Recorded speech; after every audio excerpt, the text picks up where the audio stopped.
What is a man worth if the roof he builds keeps out rain but not cruelty? In the market town of Oba, where the dust rose like incense each noon, Kofi was known for his neat shirts and precise handshakes. He worked at the cooperative bank, counted other people's dreams in tidy stacks, and believed the world was sound when the ledger balanced. He had learned early that disorder made you visible.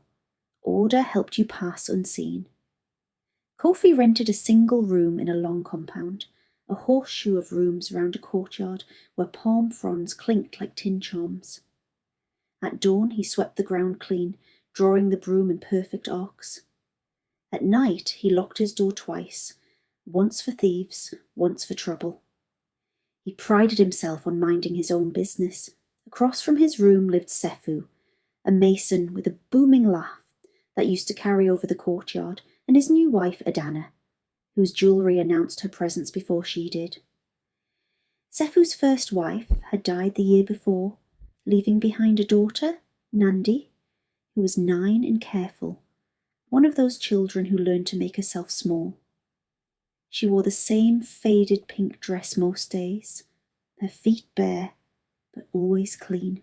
The first time Kofi noticed anything at all, he was watering his basil in a cut plastic jug. He heard the whip of a switch through air, then a muffled yelp. It was not the sound of play.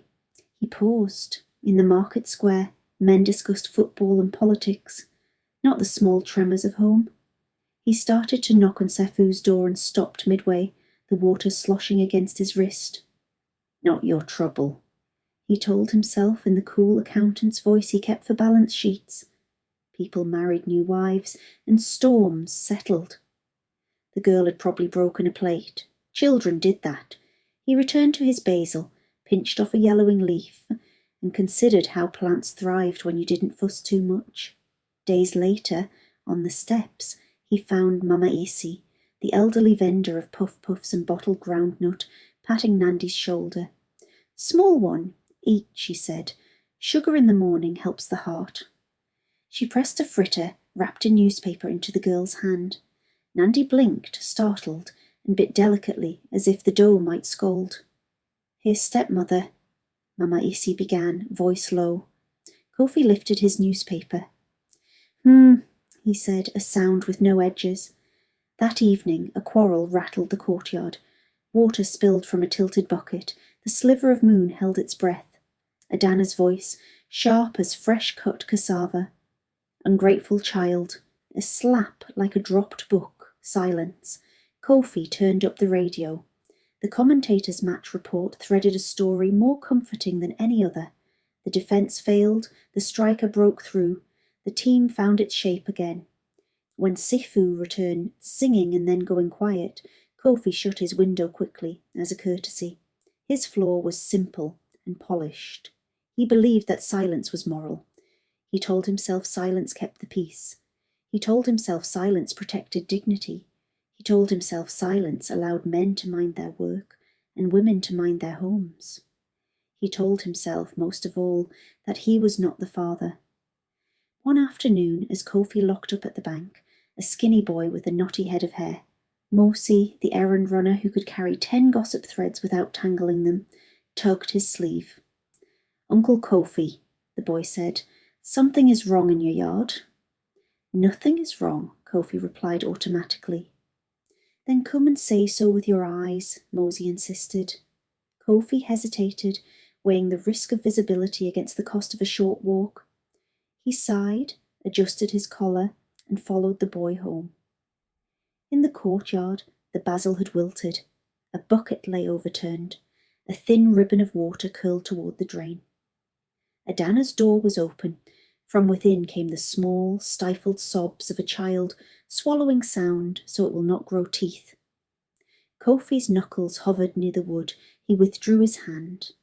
"Later," he said to Mosi, and went into his room to fold his shirts with exquisite care. Straight lines, smooth fabric, the opposite of a trembling life. The next morning, Kofi rose early and swept the courtyard in wider arcs, as if cleaner ground could make cleaner hearts. He heard Mama Isi calling from her stall on the street. Who will buy the bread of mercy? 2 for the price of 1 kind thought. She liked to lace her selling with proverbs. Children ran to her voice like goats to salt. Kofi stopped by her table. The old woman wore a wrapper whose pattern had faded into the memory of colour. Her eyes, though, were new every day. She pushed a small bag of groundnuts toward him. Take, banker. The first handful is for judgment. The second handful is for mercy. I only need 1, he said. That is how harm grows on economies, she replied. We think, let me spend less compassion. Let me save it for later. The heart has no interest account, my son. Kofi smiled politely, the way one smiles at charming superstition. He reached into his pocket. Before he could pay, a shout ripped the morning. It was not a long cry. It cut off, as if discipline were a blade that wanted a clean slice. Kofi and Mama Isi turned together. In the doorway across the courtyard stood Adana, her face composed, a polished mask. At her feet, the 9-year-old crouched over a broken bowl, hands spread, murmuring apology, as if apology could be a broom. You will learn, Adana said. Her voice was not loud. It was the calm of someone who believes life belongs to the strong. She raised a thin stick. Ah! Mama Essie's breath left her like a prayer. She moved faster than her years, stepping between the stick and the child. Why beat a lesson into a heart that already listens?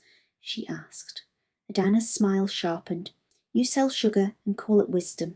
Leave my house. Courtyard is not house, Mama Isi said mildly. Courtyard is society. We all live here. Kofi found himself turning his head, first toward Adana, then toward Mama Essie, then toward the open compound gate, as if an answer might walk in from the road. Instead, Sefu strode in, shoulders white with cement dust, eyes bright with the relief of a day's work ended. He took in the tableau, the stick, the child, the old woman, like a man stepping into a play at the very moment the truth speaks. What is this? He asked, set jaw hiding a tremor. Adana lowered the stick with a theatrical sigh. Your daughter is clumsy. She broke your mother's bowl. I wanted to teach her respect, but our neighbour thinks she is the judge of my home. This is why men lose authority. This is why children grow like weeds. Sefu's eyes went to the girl. Nandi did not plead. She did not say, it slipped in the soap, or I will pay, or help me. She simply stared at the broken pieces and breathed in the careful way of those who know tears can be another kind of trouble. Kofi waited for Sefu to do what fathers in stories do. Miraculously see, miraculously know. He remembered the laughter that used to carry over the yard, the way Sefu sang to his daughter when the first wife was alive, the way the child's back once relaxed like a cat in sun. But Sefu's mouth worked around pride like a hot pebble. He was a man, and men do not like the world to know their houses are untidy. You, he said to the girl, apologize properly. His voice had the exact tone of a door closing. And you, he said to Mama Isi, softening a little, please allow us. It is family matter. The old woman looked at Kofi then, as if she had presented a case to the court of the courtyard, and now it must judge. Kofi felt the heat of her gaze like noon sun. He stepped back. Family matter, he echoed softer. That was Kofi's mistake. Not the hearing, not the doubting, but the echoing. All day the market was a chorus of periods, transactions ending with flat lines. Kofi counted, stamped, nodded. When he returned at dusk, the courtyard smelled of stew. A thud, like a trunk dropped in the corner of a room, came from Sefu's side. Then silence. He found his basil drooping beyond revival. He pinched a leaf anyway. It crumbled. He felt, absurdly, that he owed the plant a word, any word he had not given elsewhere. Water can't help a root that's already dry, said a voice behind him. Kofi turned. It was Baba Tunde, the watchman of their street, white-bearded and elastic-spined, a man who had long graduated from the school of looking without blinking. He wore his usual brown cap, and carried a lantern that did not need to be lit to suggest light.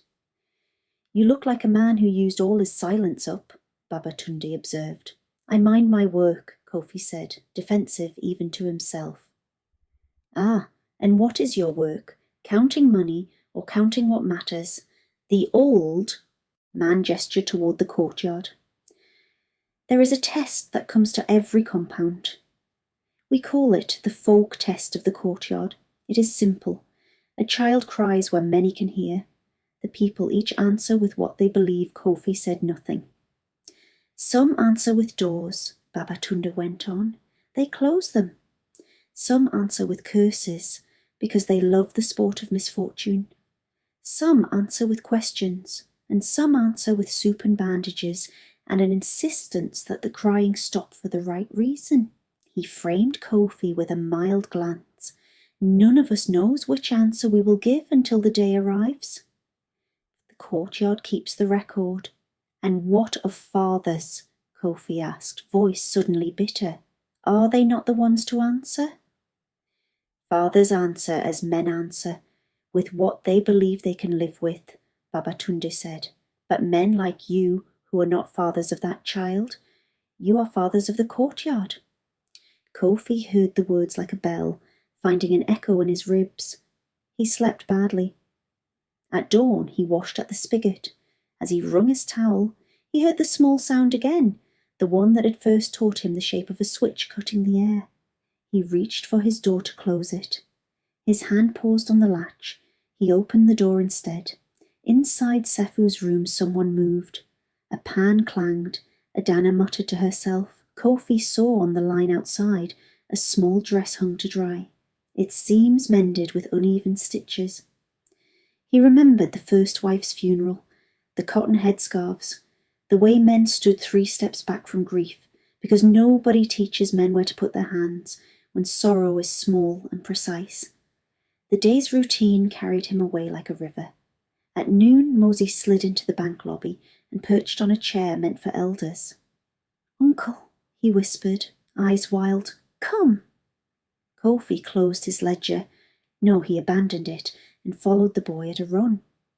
They reached the compound just as Sefu walked in, shoulders dusted as always, voice starting a song that died on his lips. Through the open door, the scene arranged itself like an accusation. The girl on the floor, that stillness of someone who has fainted into a silence when no one can call her name. The thin stick on the table, Adana's face, not cruel now but wary, a housekeeper, caught with a broken jar. For a heart-stopping instant, Kofi thought the worst had happened.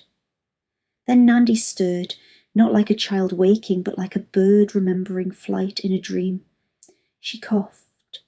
Relief and shame crashed through him like 2 storms colliding. Sefu's shout was a wound. "Adana!" "I was teaching her," she said, already arguing for a future where this moment could be auditioned and dismissed. "She spilled palm oil on your mother's cloth." "You know how you hate stains." Kofi stepped forward without planning, as if the ground had moved under him. "She fainted," he said. "She needs water and shade, and to know that the world is not only sticks." There, his voice, out in public, carrying, visible. Adana's eyes flashed. "You, neighbour, this is not your place." "It is the courtyard's place," Kofi said, surprising himself with the old woman's grammar. He took the small enamel cup from the shelf, filled it at the spigot, and knelt.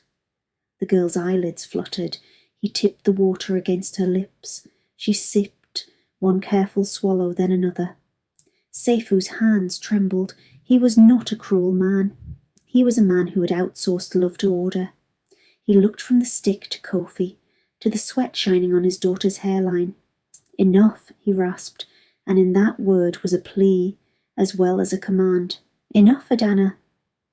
A small crowd had entered on the breeze.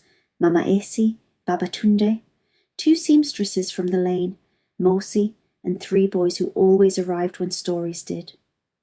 The courtyard had, as Babatunde promised, come to keep the record. "What we do now," the watchman said softly, "is what the children will remember when they are the ones with sticks and cups." Adana's face hardened. You all fatten yourselves on judgment. Do you know how hard it is to train a child that is not yours? Do you know what happens when men demand perfection from wives and forgiveness from daughters? Do you know how people talk when a home appears weak? Her voice blurred at the edges, anger and panic sharing a border. For the first time, Kofi saw the fear inside her pride, the calculation that had brought her here. Greed, not for money, but for control that would guarantee her security in a house not built by her hands. Training is not beating, Mama Essie said. Training is showing and showing and showing again until the small plant knows where the sun is. Adana turned to Sefu. Say something. Sefu's jaw worked. A man's pride is a horse that throws him just as the crowd arrives. He could defend his wife and lose his daughter's trust. He could rebuke his wife publicly and lose face. He could do nothing and lose everything privately. Kofi remembered the echo of his own cowardice. He felt the ledger of his heart open, the neat columns made messy by something human. He stood up, not in front of Sefu, but beside him. Brother, he said quietly, when my mother died, a neighbour used to call me to her stoop and teach me how to tie my shoes. She didn't have to. She never beat me because I tied them slowly. And because of her, I never think of my childhood as a desert. I think of it as a place with one small tree Sefu swallowed. He looked at his daughter, at the sweat on her temples drying into salt. He looked at Adana, at the fear beneath her painted calm. He looked at the courtyard that would tell this story 100 ways unless he spoke a better ending. Adana, he said at last, voice steadying, as if it had found a floor plank. You will not beat my child again. If we cannot be a home where this girl grows tall, we will not be a home. We will live as neighbours, and I will keep peace with you as a neighbour, but not at the cost of my daughter. A breath seemed to go through the courtyard, as if the compound itself had lungs and had been holding them too long. Adana's mouth opened, closed. Pride looked for an exit and found none. She gathered a few clothes into a bag with deliberate, insulted hands. You shame me, she said. I shame what should be shamed, Sefu replied, surprising even himself. Babatunde stepped forward, not to gloat, but to offer a path. There is the Elder Council, he said. You can go today, speak your fears, learn better ways. It is not exile to admit you were wrong. It is a return ticket. Adana pressed her lips together. You all pretend goodness is easy, she said, but it is expensive. Then let us help pay, Mama Isi said, untying the corner of her wrapper where she kept coins. We do not send a woman away hungry. That softened something complicated in Adana's face. Shame, perhaps, kneeling to drink water. She shook her head, took the cloth anyway, and with a glare that promised she would choose her next life carefully, left the compound. The courtyard exhaled again. The child sat up. She looked at Kofi, who still held the cup. Thank you, she whispered, as if the words themselves were fragile glass. Kofi felt the folk test score itself. His first answer had been a door. His second had been a cup. The days that followed rearranged themselves with the quiet industry of ants after rain. Sefu, humbled and newly attentive, walked his daughter to school, a hand hovering near the small backpack, as if he could steady her future by keeping it within reach. He visited the elders with Adana on the third day. She returned not to the house but to the compound, agreeing to live in a separate room until the family could be a family, not a battlefield. The gossip mill chewed and softened. Some said Sefu had been bewitched by soft-hearted neighbours. Some said Adana had been spoiled by the idea of marriage as a crown. But the courtyard, which kept the truer record, watched the child's steps, the way she began to skip sometimes, the way she laughed and surprised herself with the sound, the way her threadbare dress gave way to a uniform mended by skilled hands in the seamstress's shop. People donated small things, an eraser, a pencil, a pair of sandals, like stones building a path. One evening, Kofi watered new basil cuttings, gifts from Mama Isi, and found Mosi loitering with a grin as wide as a gourd. "Uncle," the boy said, "there is news." "Tell me." "The cooperative board heard about how you left your ledger to save a child. They say a man who can abandon coins for a heart can be trusted with a loan fund for women. They want you to administer it." Kofi laughed in surprise. "Is that how the world works? You mind your neighbours, and a job finds you?" Mosi shrugged, pleased to have delivered fortune like a parcel. "Maybe it is how our street works." That night, Kofi sat with Babatunde at the edge of the courtyard, the lantern lit this time, making a little lake of light. "You told me about the test," Kofi said. "I failed it first." "The test is not graded once," the old man replied. "It appears again and again, dressed in different clothes. Sometimes as a girl with a broken bowl, sometimes as a wife with fear hiding in pride, sometimes as a man with his mouth full of silence. You passed it when it mattered more." In the weeks that followed, a calmer style reversal settled with the logic of seasons. Adana, who had believed fear and force could secure her place, found that those weapons had left her standing outside the true shelter of home. And when, during a sudden fever that took Nandi for a day and a night into a dim room of cool cloths and whispered prayers, it was Adana, now gentler, chastened, who kept watch. The courtyard saw that humility had admitted her where pride never could. Her selfish act had punished itself. Her later kindness opened a door. As for Kofi, who had thought silence was wisdom, he learned that silence can be complicity. He used his new role at the cooperative to organise Saturday gatherings under the big name. Lectures on kinder discipline, on the power of neighbours to intervene with care before harm multiplies. He invited fathers to speak about gentleness with the same authority they use for football formations. He asked children what made them feel safe and wrote down their answers like a prophet taking dictation. On a bright morning, he found Nandi at the spigot, filling a basin, her arms steadier than before. "Uncle," she said, "the basil you planted smells like soup." "It smells like beginning," Kofi said, and meant it. Sefu passed by carrying a bag of cement and stopped. "Kofi," he said, "I am grateful." A man often walks into his house at the worst moment. I walked in at mine, and because you chose not to walk past, that moment did not become my daughter's whole childhood. Kofi shook his head. "We all chose," he said. "The courtyard did." "Then may the courtyard always choose again," Sefu replied. They stood together in the light, men who had learned, late perhaps but truly, that a roof is not only wood and tin, it is also the courage to make harm unwelcome. That evening the compound filled with the ordinary music of plates and laughter. Mama Essie sold puff-puffs with an extra pinch of nutmeg. "Two for the price of one kind thought," she sang. Children chased each other round the neem.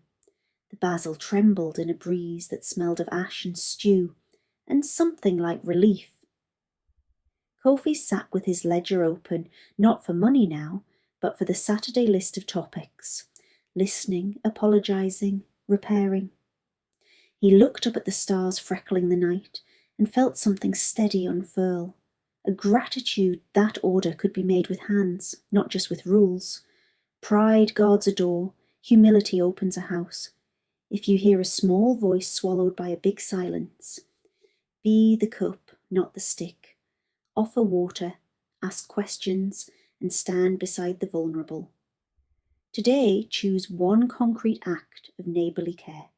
Check in, speak up, or share a meal.